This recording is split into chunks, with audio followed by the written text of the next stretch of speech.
Hola a todos, ¿cuánto tiempo? Ya ha pasado bastante desde el último video que subí al canal. Y eso que solo fue un meme. Pero la buena noticia es que estoy de regreso, aunque esta vez no con novedades, sino con un tutorial que me pareció más pertinente hacer primero. Así que hoy vamos a ver cómo funciona el nuevo editor que agregué en esta actualización. Para explicar cómo funciona el editor de Pokémon necesitaremos un sujeto de pruebas, que en este caso será este Bulbasaur. Y no se preocupen por si se puede escapar o algo, porque en cuanto abres el editor los Pokémon dejan de moverse. Ahora sí, al abrir el editor podremos ver que salen varios valores que se pueden cambiar.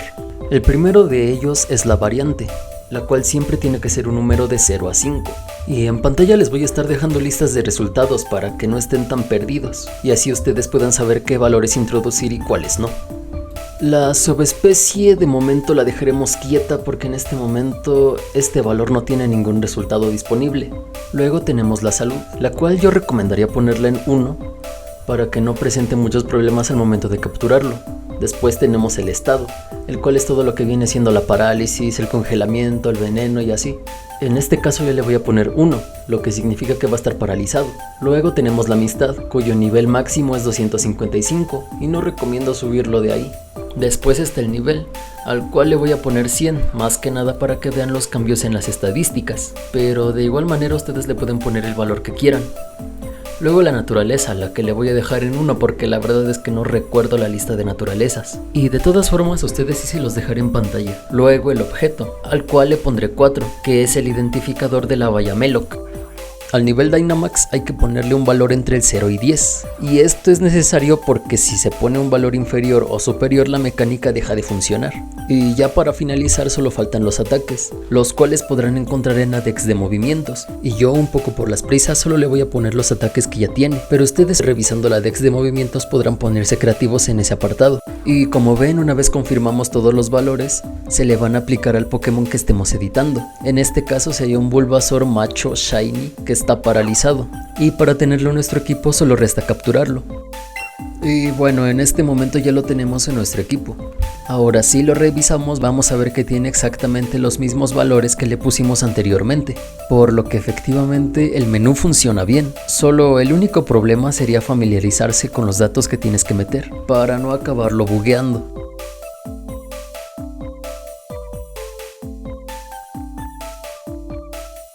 Ahora vamos con los entrenadores, los cuales afortunadamente son mucho más fáciles de editar que los Pokémon, ya que en este caso el único valor que necesitamos recordar es el Pokémon que queremos para su equipo. Y lo primero que haremos es ponerle nombre, aunque esta parte es opcional, pero si no se lo ponen pues no va a salir ningún nombre arriba suyo. Y en sus Pokémon únicamente le vamos a poner un Bulbasaur y el resto de espacios los dejaremos vacíos.